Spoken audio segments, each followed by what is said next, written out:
안녕하십니까. 오늘도 정연수 박사의 사마타와 윗바사나 수행에 대해서 읽어보는 시간을 갖겠습니다.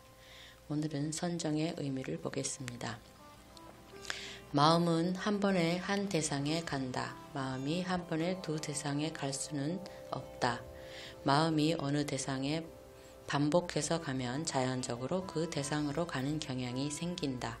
그리고 그 대상의 영향을 받는다. 대상과의 접촉은 누구나 만나는 형태로 일어나기도 하고 무언가를 생각하는 형태로 일어나기도 하며 행동의 형태로 일어나기도 한다. 우리는 어떤 일이 벌어질지를 모른 채 이런 것들을 한다. 그 결과 자기가 원치 않는 일이 자기 속에서 일어난다. 하고 싶지 않은 생각이 자꾸 떠오르고 하고 싶지 않은 행동을 자꾸 하게 된다.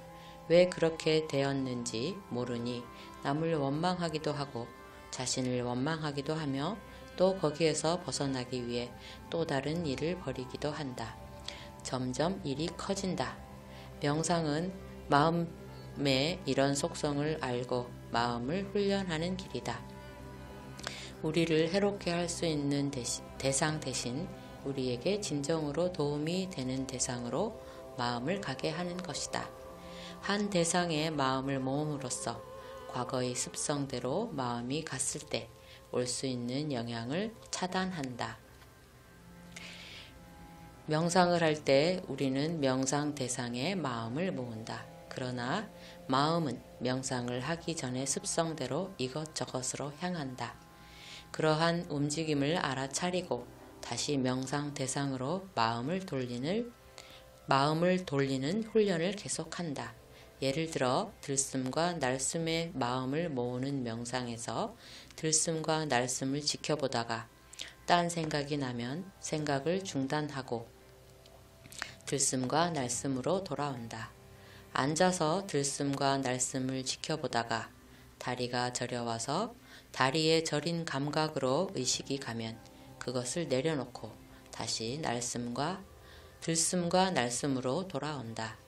어떤 생각, 자극, 감각이든 마음이 거기로 가면 마음을 명상 대상으로 돌린다.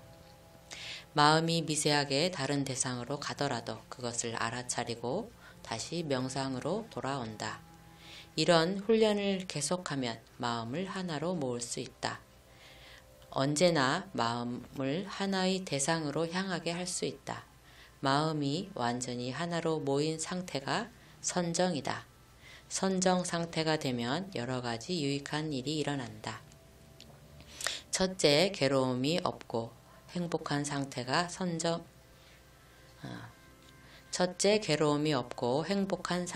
된다. 선정 상태가 되면 괴로움을 가져오는 불건전한 상태가 없어진다. 번뇌라고 표현되기도 하는 다양한 불건전한 상태 가운데 대표적인 5가지 덮개, 즉 감각적 욕망, 악의, 해태와 혼침, 들뜸과 후회, 의심이 사라진다.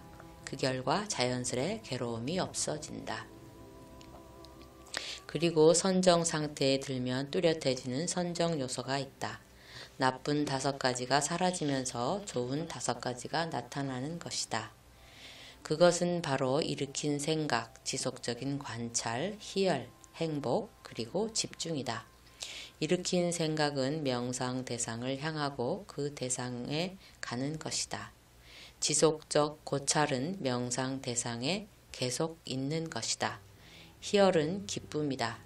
행복은 편안한 즐거움이다. 집중은 명상 대상에 고정되어 있는 것이다.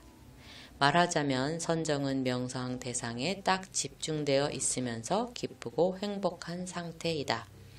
이런 상태를 늘 유지하고 싶죠. 선정에 들면 괴로움 없이 행복하게 머물 수가 있다. 선정은 괴로움이 완전히 없는 열반으로까지 비유된다. 붓다를 모셨던 아난다 존자가 우다이 존자와의 대화에서 붓다가 선정을 지금 여기에서의 열반이라고 말씀하셨다고 말하는 장면이 경전에 나온다. 우다이 존자가 묻는다. 도반이여, 지금 여기에서의 열반, 지금 여기에서의 열반이라고 말합니다. 도반이여, 그러면 어떤 것이 지금 여기에서의 열반이라고 세존께서는 말씀하셨습니까? 아난다 존자가 답한다. 여기 비구는 감각적 욕망들을 완전히 떨쳐버리고 초선에 들어 머뭅니다. 제2선에 들어 머뭅니다. 제3선에 들어 머뭅니다. 제4선에 들어 머뭅니다. 도반이여, 이것이 지금 여기에서의 열반이라고 세존께서는 방편으로 말씀하셨습니다.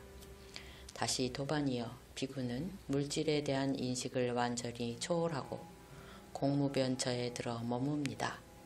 식무변처에 들어 머뭅니다. 무소유처에 들어 머뭅니다. 비상처에 들어 머뭅니다. 도반이여, 이것이 지금 여기에서의 열반이라고 세존께서는 방편으로 말씀하셨습니다. 다시 도반이여, 다시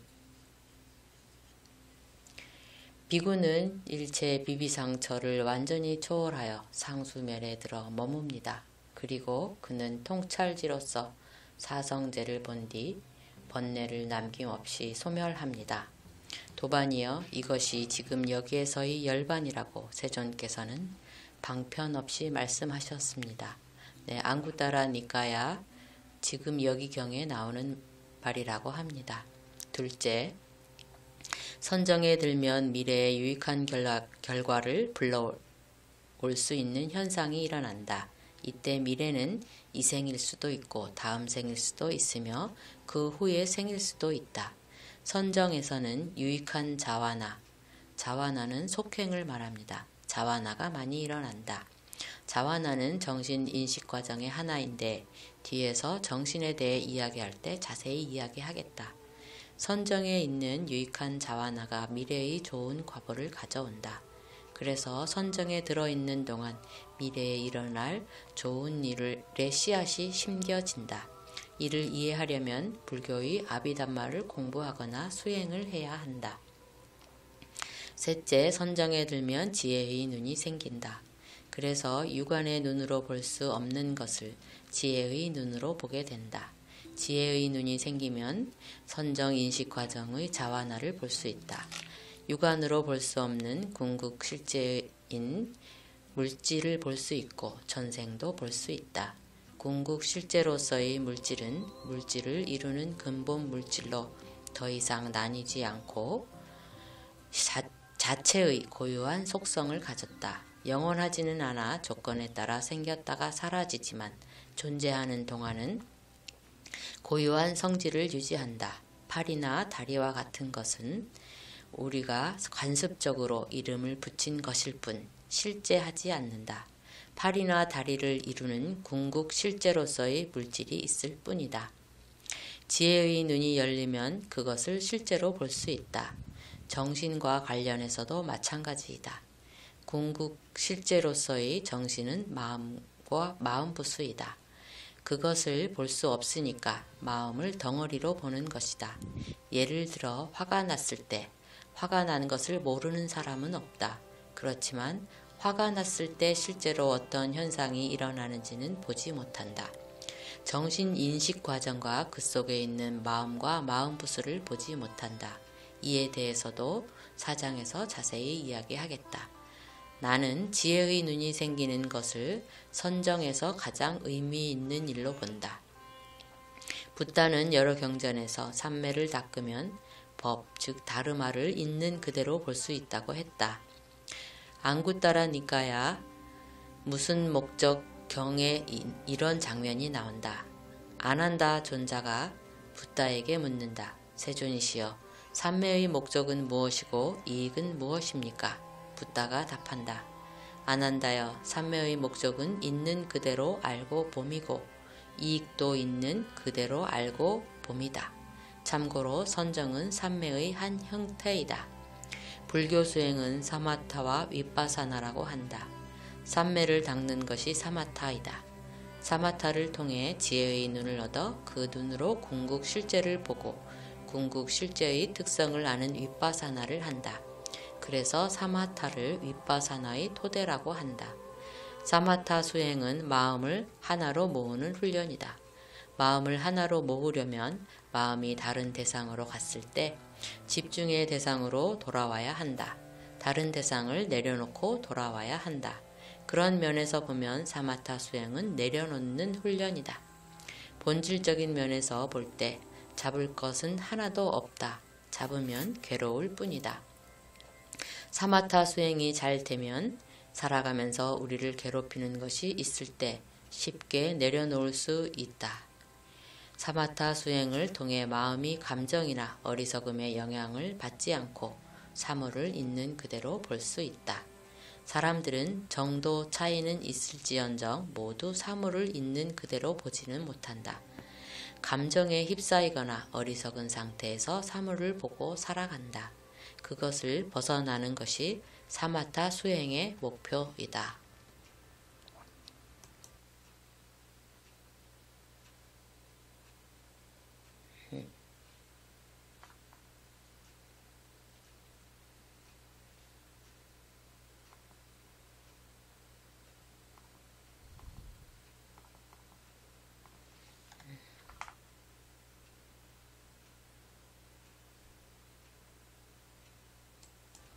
네, 오늘은 다소 어려운 내용 같기는 하지만 그래도 결국은 앞에 불교 정신치료에서 말하는 있는 그대로 현재에 머물기, 과거와 미래로 가지 않고 현재의 마음을 놓는 법, 그것에 대해서 사마타라고 이야기하고 있습니다.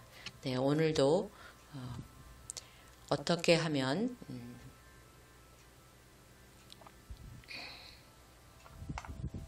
사마타에 들 수 있는지, 그것으로 인해서 지혜가 생길 수 있는지에 대해서 다 같이 노력하는 좋은 하루가 되시길 빕니다. 감사합니다.